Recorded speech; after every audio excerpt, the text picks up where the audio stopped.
a strategy that's been come up with in 6 minutes can be as good or better as a strategy that's been come up with in 6 months.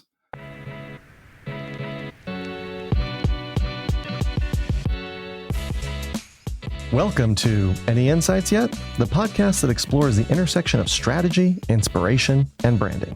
I'm Chris Kocek. On today's episode, we explore the secrets of breakthrough strategy with Alex M. H. Smith, the author of No Bullshit Strategy. Come on, don't bullshit me. I first found Alex on LinkedIn and was impressed by his no-nonsense, straightforward approach to building brands. A self-admitted, self-taught strategist, Alex consistently cuts through the bullshit by using clear, unpretentious language and fantastic examples that anybody can follow.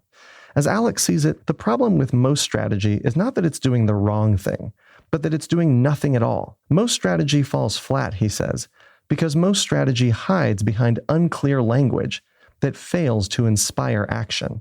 According to Alex, great strategy is deceptively simple, but it does require focus and a little bit of mischief. So how do you get to a great no-bullshit strategy? And what happens when competitors catch on and try to copy you? Well, that's where strategy becomes even more important and things get even more interesting.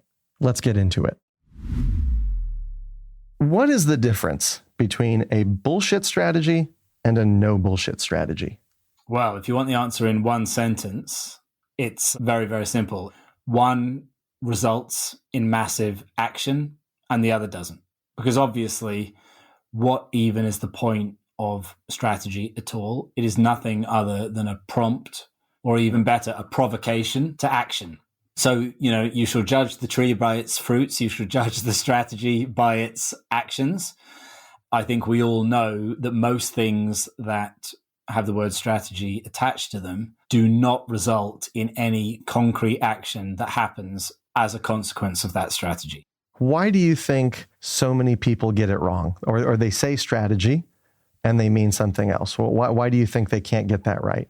Well, I think one of the primary reasons is that the word is poorly defined. And I don't get a lot of hate online, but such hate as I do get tends to come around the question of what is the definition of strategy? Because I define it in a slightly wrong way, but I do that on purpose in order to make it easier for people to actually do something concrete with. Because of course, the real definition of strategy is something like, I don't know, a pattern of actions in order to achieve a specific goal or something like that, which is essentially like saying the definition of a strategy is to have a good idea. There's nothing there. There's no content there. So people, they don't know what the thing is that they're creating. And so you get all sorts of random things that people attach a badge of strategy to, because unlike, let's say, a logo, everyone knows what a logo is. So of course, people just go and make logos. People don't have the same kind of concrete idea when it comes to a strategy. People generate strategies that don't actually have the quality of a strategy within them. It wasn't me who made this observation. I think it was maybe Richard Rumelt who said, the issue with most strategies isn't that they're bad, it's that they aren't even strategies. So if I narrow the definition to being all about the unique value that a business is able to deliver to the market. So what can you give people that they want, but that they can't get anywhere else? And then you find the way of doing that, of solving that riddle. That is your strategy. And going back to the original question about like a bullshit strategy, well, when people know what to do, they're more likely to ultimately do something, which is the whole point. That reminds me a lot of James Clear from Atomic Habits. He says, most people, they think that they're lacking in motivation. What they're really lacking in is clarity. If you have clarity, it becomes very obvious what needs to happen next. I think that's very similar. Yeah, very true. In your book, you say the market doesn't reward better, it only rewards different. And in my growing up in the agency world, I was always told differentiate or die. And so in your experience, when you look at categories that have become commoditized or calcified or there's no differentiation, what's a good example or two of a category that's just gotten calcified? Everybody looks the same. Well, I'll give you the textbook answer, even though lots of people will have heard it before. Then I'll give you a slightly more interesting one. The textbook one, and as people say, like if there was a Nobel Prize for strategy, it would have been given to Southwest Airlines, which is the ultimate strategy case study because it has all of the ingredients of like sort of perfect strategy, including a very calcified, commodified market, which was the airlines industry in, let's say, the 80s. And back then, all of the airlines were building their businesses around attracting business customers, because business customers was where all the money was. So it's a very obvious piece of logic to say, all right, business customers are the most profitable customers. Therefore, we will construct our airline to appeal to business customers, and then we will earn more money. But of course, when everybody does that, that doesn't work, because that drives commodification. So then what Southwest basically come along and do is they essentially say, well, what if we were to actually just be terrible for business customers? What would that airline look like, and who would that be for? And so it was almost like building an airline as a competitor to buses. Long story short, they create the low-cost airlines category, and they make a ton more profit than all of the other companies who are ostensibly chasing the more quote-unquote profitable thing. So that is the sort of the most clean and pure story that you'll find of this sort of strategy dynamic that everyone is trying to do, where you're trying to like take a market where it's become competitive, it's become clustered, where everyone is fighting over the same territory, and you're trying to create new territory that you can own all to yourself. Now, of course, Southwest no longer own the low-cost space, but, you know, they still had a pretty good run of it, and they're still like a pretty successful business. So, you know, it worked out well for them. You know, another less cliched example is in the world of energy drinks. Obviously, we all know what an energy drink is and what they look like, and you've got Red Bull, you've got Monster, Relentless, etc. And I would actually say that although there was some incredible brands, especially Red Bull and Monster, it is also now quite a sort of done space. But what this one company did, this is in the UK, and this might, in the USA, this might be an old idea, but in the UK, it was a new idea. There was a guy who's actually a truck driver. Truck drivers love energy drinks for the obvious reason, keeps them going as they're doing those long drives through the night. The problem is that you got these giant pint cans of Monster, and they make you need to go to the bathroom, which is not what you want when you're a truck driver. So all he simply did was he took the same amount of caffeine you get in a Monster, and he put it in a shot. I think it's called 5 Hour Energy, I think is the brand. It's a super basic brand. But the entire idea there is essentially an energy drink that doesn't make you need to piss. And this has now become a really, really big, successful brand, all based on that anti-competitive pivot, and showing that even in this most congested of markets, there is still a new thing that can be done. And you say, wow, you know, this category is not done. None of these categories are necessarily done. Yeah, that's a brilliant example with 5 Hour Energy. We do have it here in the States. And so what I'm hearing is that there are a couple of things in both of those examples. One, with Southwest, they redefined their competitive set, right? They said, we're going up against buses, not other airlines. So that's a huge shift in perspective. And then the second one is identifying, in this case, it was a particular target market. And you might say, oh, well, maybe the target market isn't big enough. You know, our truck driver is big enough. But it led to this spark of an idea that, hey, you don't need to have a whole lot of liquid to get the energy that you need. So let's repackage it into something smaller. In my book, I talk about a lot of different sort of kind of lateral thinking techniques in order to unlock these new forms of value. And one of the big ones is redefine a competitive set. Just don't compete against the other brands that are nominally in your category. Find a way to compete against a completely random other category where you're going to have more leverage. That is a great, completely undervalued, little understood technique. The second point I love, because it's something I was thinking about just last week, and I think it's really funny, which is targeting. Targeting, I think, is basically a lie, because what you find, it's Byron Sharp, I'm pretty sure that this was one of the points that he made, which is that regardless of the targeting that you do, everyone ultimately ends up selling, if you look at the data, to the same mishmash of people as everyone else. So like, let's say you look across car brands and they all nominally have different targeting, but actually, ultimately, the split of people who they're selling to is always the same.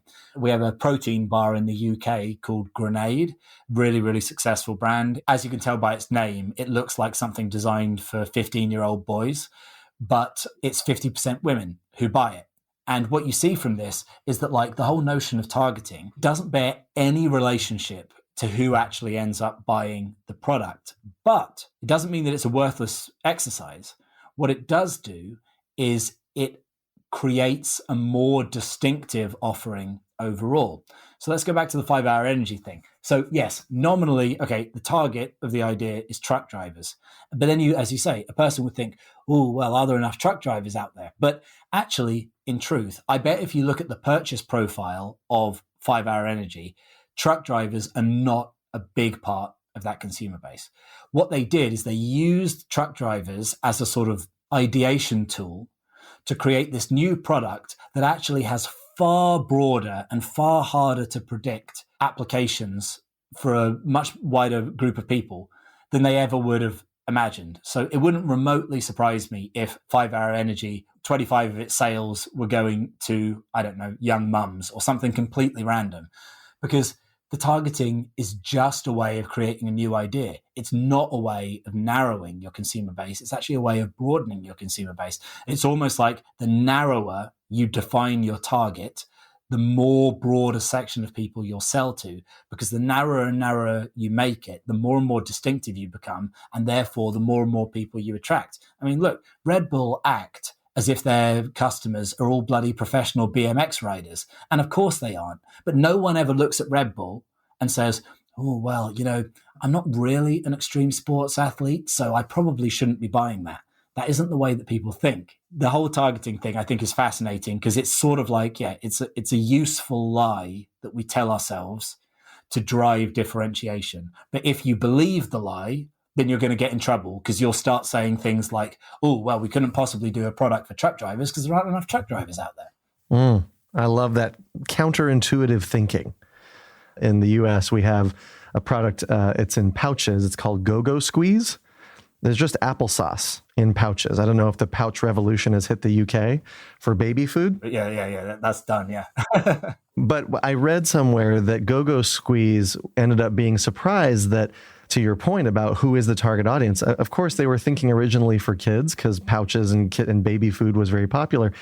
But they found that more and more adults were eating them because they're just a convenient, healthy on-the-go snack. And I'm actually one of those adults. So after I work out, I always have a Go-Go Squeeze with me because it's 70 calories and it gives me the kind of sugar boost I need after a workout.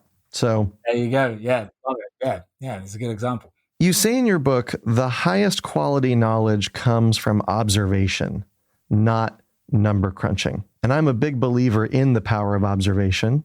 In my book, I say an insight is not an observation, an insight is not a data point, but I do still believe in the power of observation to lead to a breakthrough insight, or in your case, a breakthrough strategy.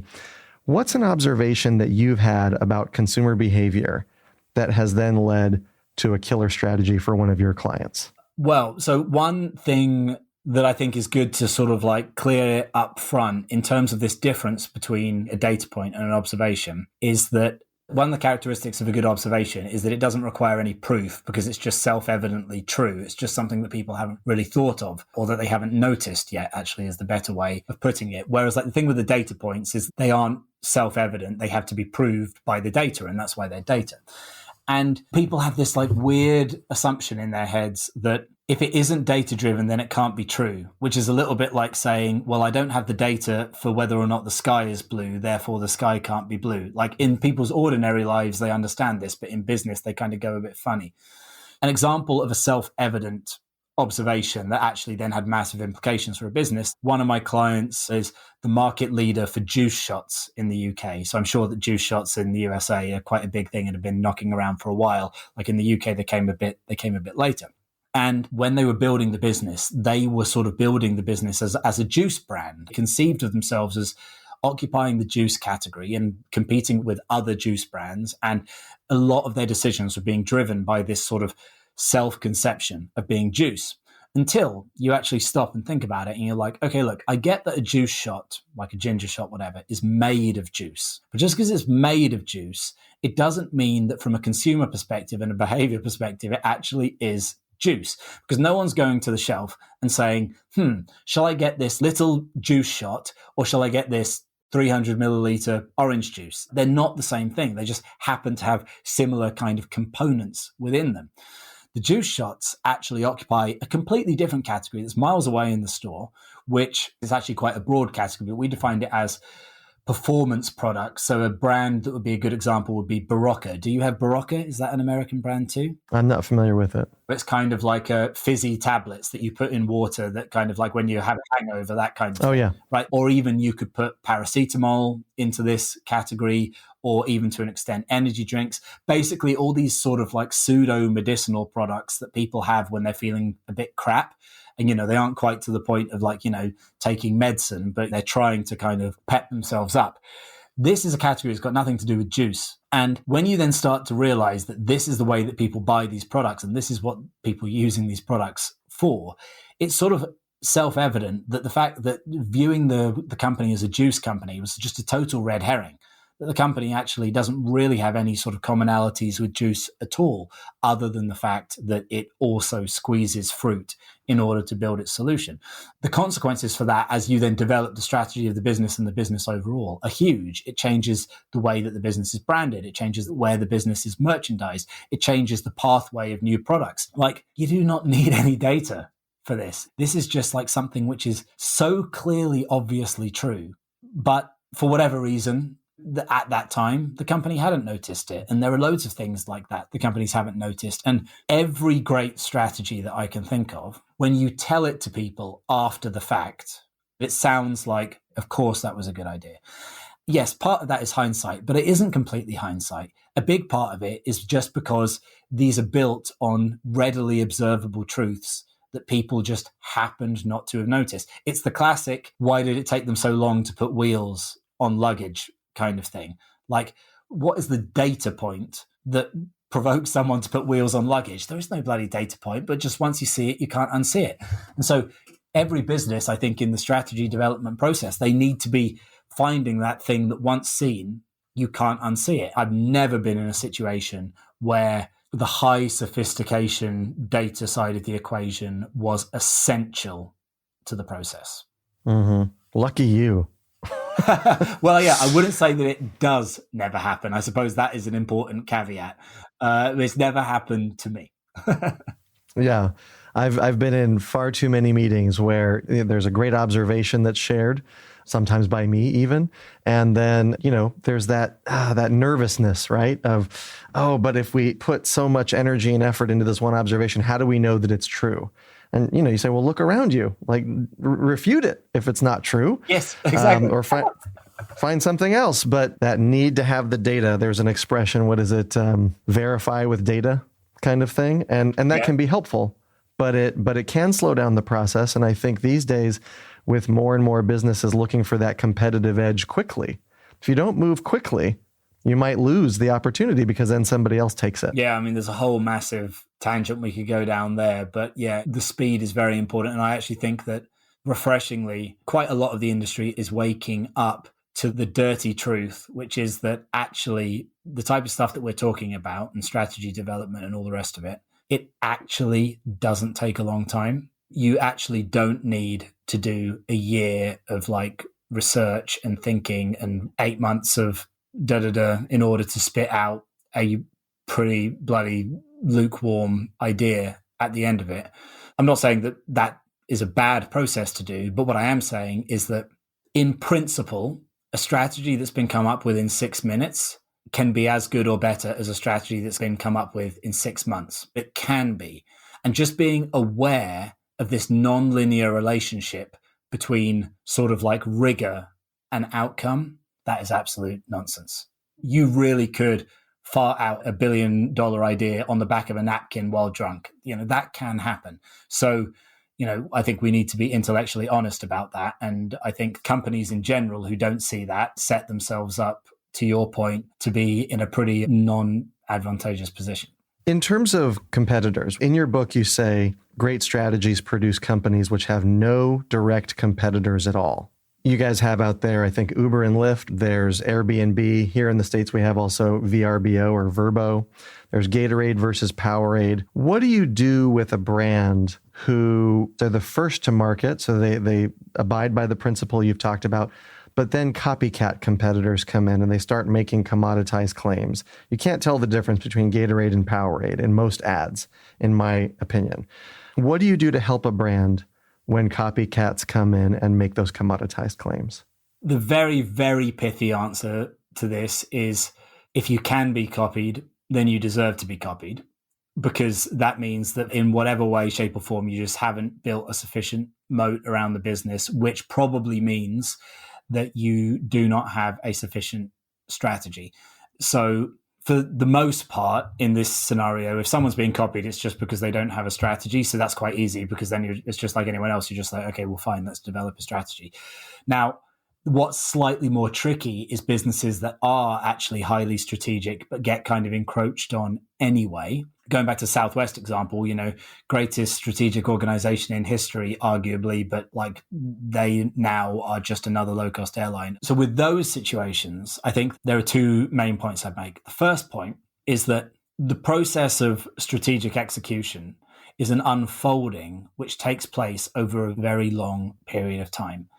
You can move to your sort of version 1 of your strategic business quite quickly, but you need to keep on burrowing in the direction of that strategy more and more and more until you've over-delivered to such an obscene degree that it would be completely impossible for anyone to take claim on your part of the market, because you've executed to a completely uncopyable degree. So to give you a couple of examples of that, like IKEA, okay, look, obviously you can get furniture from other places, but to all intents and purposes, IKEA have no real competitors for what it is that they do.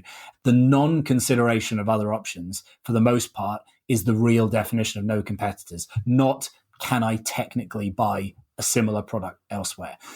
And how have IKEA done that? Well, IKEA have built a value chain which is completely tailored to their strategy, completely uncopyable over the course of like 5 decades. Like, you couldn't just go out tomorrow and just make another IKEA, because they have pushed on the same strategy harder and harder and harder every year for 5 decades until they become this singular organization that you just cannot double up. One of the things I've been thinking about lately with regard to strategy is trying as best as possible to own a word, right? So the Dove campaign for real beauty. Kit Kat is all about taking a break. Red Bull is all about energy or energy that gives you wings. Do you ever focus on that with your clients? Do you focus on, hey, let's narrow this down to one word and we're going to go deeper and deeper and deeper into that word? I don't explicitly talk about one word, although I do agree that it's an interesting technique, which maybe I should dabble with more. But it is essentially the same thing as the second half of the answer to your question about the companies that get encroached on. The first half is, if you execute with sufficient aggression over a long enough period of time, then just no one's going to be able to copy the business model. But then the other half of it is, obviously, this is where brand takes over. So brand is your way of sort of holding differentiation when the truth of the differentiation has gone away. If you execute aggressively, if you claim your advantage as the first people who are kind of like really pushing this strategy, and then you pull that through to your sort of brand profile and owning that space, at least in people's minds, when, as will happen over time, you start to lose a grip on the technical side of the strategy. And you could make a case to say that a piece of flat pack furniture from somewhere else is the same as a piece of flat pack furniture from IKEA. It won't matter, because you'll have already claimed the space. You've already won, and you already then have that kind of certain amount of automatic, uncontested traffic to your business. I'm not a fan of using brand as your primary differentiation lever in the first place. I think it's a bit lazy and difficult, but using brand to keep your differentiation over the long term, well, that's a no-brainer. IKEA and Red Bull, to use those examples, don't just have uncontestable business models, they have uncontestable brands as a result also of that same long-term commitment. Do you have a favorite question or two that you like to ask every client when you're just starting out with them? Yeah, so one of the first things I do is I just send them an email that's literally just a list of questions, just kind of get the ball rolling. And I kind of do these differently every time, depending on the business, but I guess there are some that recur. So one that I like, which you've always got to sort of begin with, is a question that's along the lines of, what's the difference between the idealized version of the business that you put out there to the world and what the business actually does and how the business actually makes money? Because those two things, there can be like a really big gap, and you've got to start with total honesty. You've got to start with the truth, because how successful you're going to be is really just determined by how closely you can align to reality. So you've got to get the client to basically paint their business in a really unflattering light, because in other words, you've got to get them to paint it in the true light. No more space for propaganda internally within this process. So that's one that I like. And then I also like, one of my classics is to simply ask them, what disagreements do they have with their competitors or with their category at large? To be honest, very, very few have got a good answer to this, which is one of the problems that they have strategically. Really, companies are falling over themselves backwards to agree with each other, but to see who agrees more. They think that service is important. Well, we think that service is really important. It all becomes like that. And then when you ask clients, how do you disagree with competitors? Oh, they'll give you some god-awful non-answer, like, our competitors think it's okay to rip off their customers, but we don't. And it's like, this is bollocks. This is self-serving nonsense. The only disagreements that actually are of use are good faith disagreements, where they think one really legitimate thing, but then we think something which is also really legitimate, but which is the opposite. That's where strategic leverage starts to come in. And very, very few people actually have an answer to that question. But if they do, then it's super valuable. What's a good disagreement that you've heard in your time working with brands when you ask that question?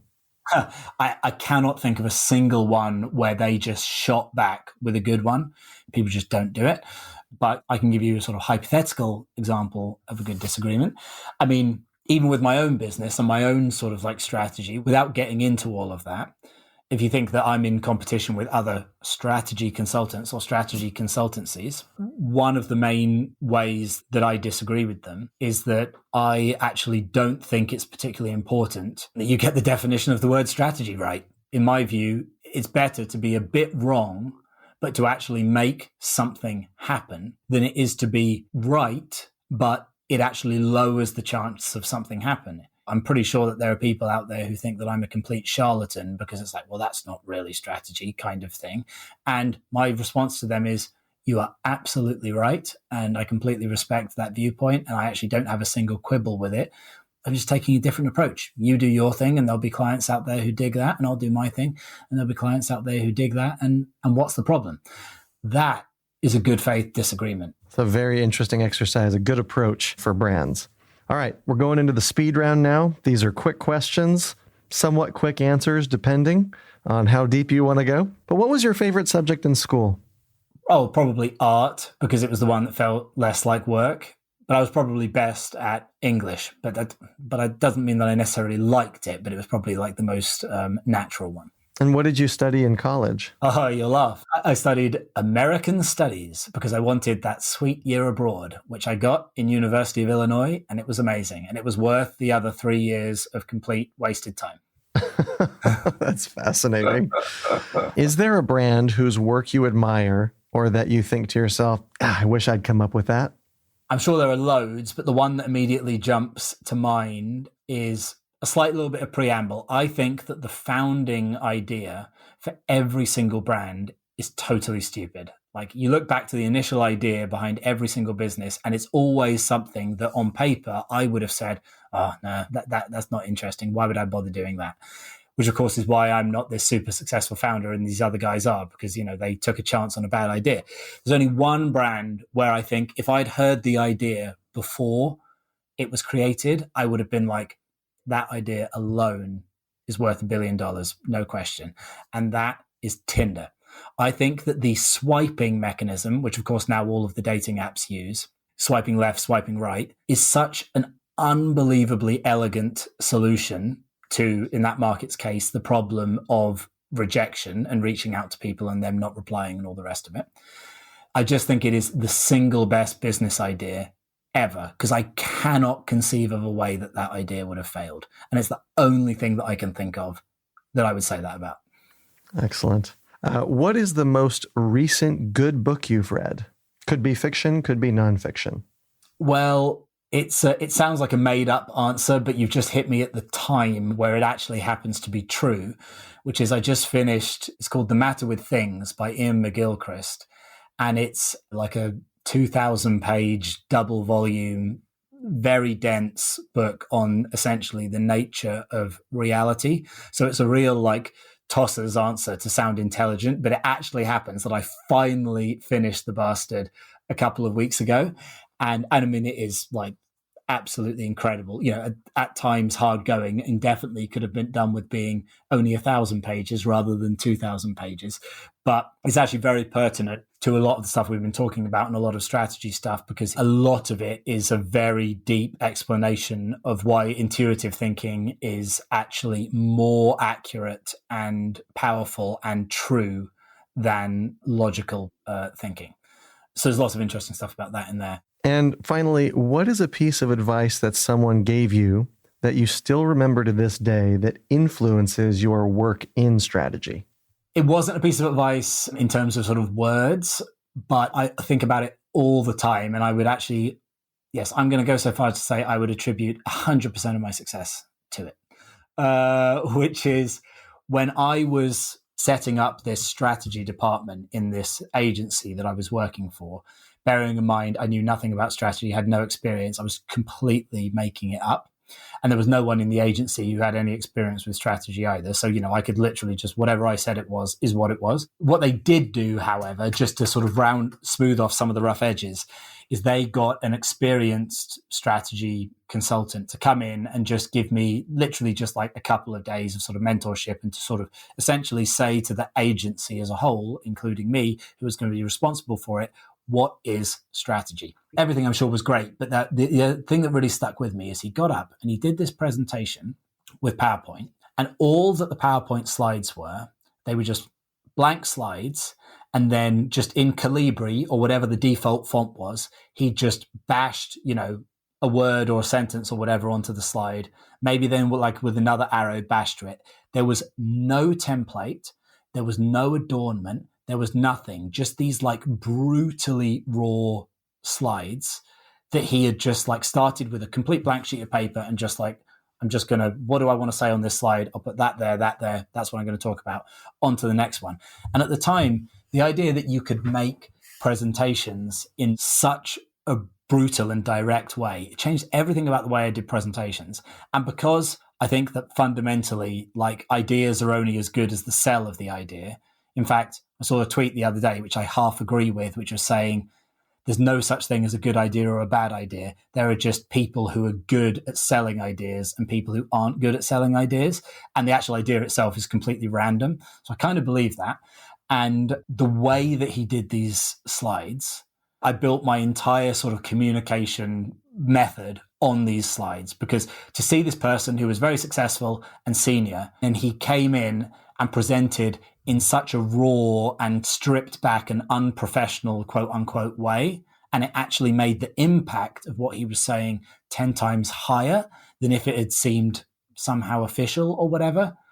I mean, you know, you can trace the thread from that all the way through to no bullshit strategy and everything else. You know, I can see the slides now. They were ugly things of beauty. Ugly things of beauty. I love that. My history teacher in high school would say, we're going to use the KISS method, which is keep it simple, stupid.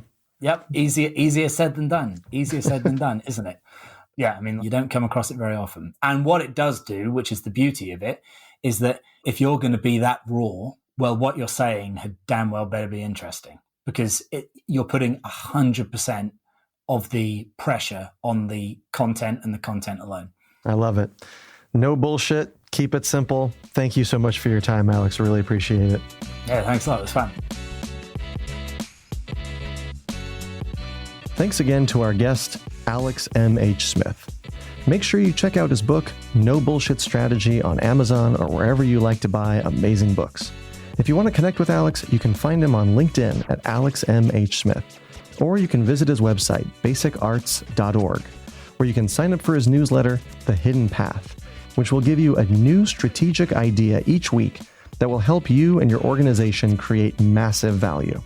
If you're looking for even more ideas and inspiration, be sure to check out my own newsletter, Lightbulb, at chriskocek.com/newsletter. Every Thursday, I share 3 aha moments that are guaranteed to inspire your next project, creative briefing, or campaign. Or check out my latest book. Any insights yet? Connect the dots, create new categories, transform your business. If you enjoyed today's episode, please give us 5 stars on your favorite podcast platform and share it with friends, family, clients, colleagues, even your enemies. Special thanks to Michael Osborne at 14th Street Studios for producing this episode, and thank you to Megan Palmer for additional editing and production support. Until next time, keep looking for patterns, finding contradictions, and asking, what if, more often.